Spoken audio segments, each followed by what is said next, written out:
So I ran through Halo 1 for the first time last week, and I had a pretty good experience. It certainly showed its age at times, but overall, I left feeling like, yeah, I can see why people like this, and why they were drawn to it in 2001. So I started going for the Platinum Trophy, as I do, while writing the review, but this time through the lens of someone playing Halo 1 for the first time with Campaign Evolved. And then I ran into a roadblock. How do you authentically and fairly review a remake?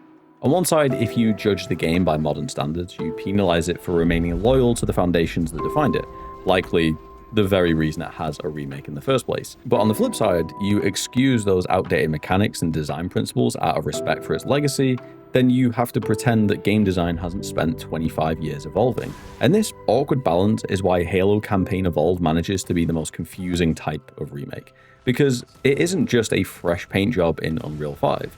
Halo Studios have made fundamental changes, and this is where another question pops up. When does a remake stop being a remake? It isn't a new question, feel free to tell me in the comments, but I will use it as a catalyst to look at why I think Halo Campaign Evolved struggles to have an identity. After I rolled credits and put my notes together, I did something I never do. I watched videos of the game I was reviewing.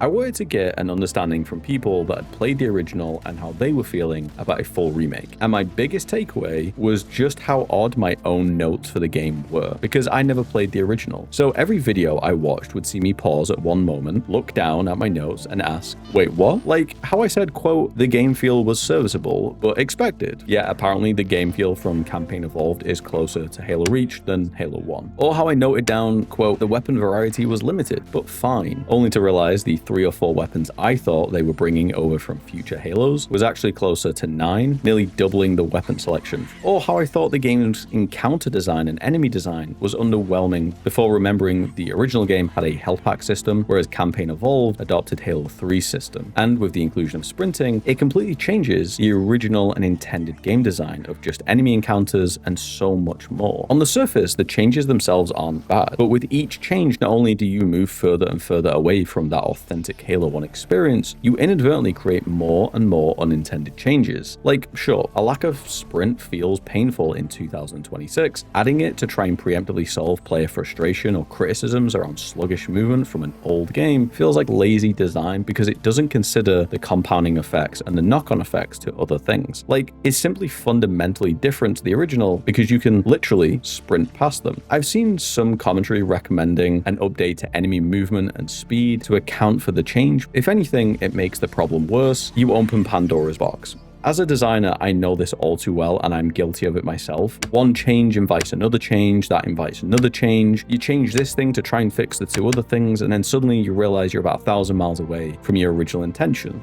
And this brings up something I don't think we'll ever get an answer to. Why these changes? There's plenty of things that could have been changed, but why these ones in particular? Often with design or UX changes, you have a reason going in and an expectation of the end result. When George Lucas went back and made changes to Star Wars, some of those changes made total sense. It was the original creator looking back at their work and trying to get closer to their original vision with modern tools and the benefit of hindsight. The same could be said for The Last of Us, for Resident Evil, and Final Fantasy VII, with their remakes being the most authentic way to experience it, with the creators going back and asking, did we achieve everything we wanted to achieve, or were we restricted in some way? By time, by resources, by the technology of our time, anything. Campaign Evolved doesn't and never feels like that. It doesn't feel like the most authentic way to experience Halo 1. Instead, it feels kind of amateur, because outside of the obvious, it's never clear why certain changes were made, or how they were supposed to evolve the 2001 experience. So why is a review impossible? It's in the title, I've referred to it throughout. I think Combat Evolved and Campaign Evolved are just too different, and any review is going to be too tied up exploring the differences instead of showing why Campaign Evolved is the definitive way to experience a classic. It might have felt harsh for me to call the remake an amateur effort a moment ago, but the more I look at other remakes from a similar time period like Resident Evil 2 and Final Fantasy VII and how they successfully captured the same highs and lows of the original while feeling authentic, just highlights even more how lacking and soulless Campaign Evolved is and can be at times. I'm not naive either. I'm sure Xbox's strategy was to have both Gears of War and Halo trilogies on PlayStation monetization to work as marketing, but more importantly, player acquisition. There's a huge cohort of players on PlayStation that have never touched or even considered an Xbox. I think the play here was to give people a taste, and then when the new Gears of War drops and the new Halo drops, it makes people stop for a second and take notice and maybe consider picking up an Xbox. I think better doing that than nothing, so I actually agree with the play of putting these games on PlayStation. But with Xbox's strategy shifting once more, I think all we're going to get really is the first entries of Halo and Gears. The results overall are fine, with Halo Campaign Evolved dragging that score down quite a lot, and it feels obviously a little rushed. I'll end on this. If you have never played Combat Evolved and don't have access to the Master Chief Collection for whatever reason, I do recommend playing Campaign Evolved, if for nothing more than a glimpse at history, and even though it might not be the most authentic retelling, as I said in the first line of this video, it's a pretty good experience, but only if you accept that its best efforts are closer to that of someone sort of confusingly describing a dream to you. Campaign Evolved fails at being a worthwhile remake. It doesn't earn its literal title, but there's certainly worse things you could spend a weekend playing,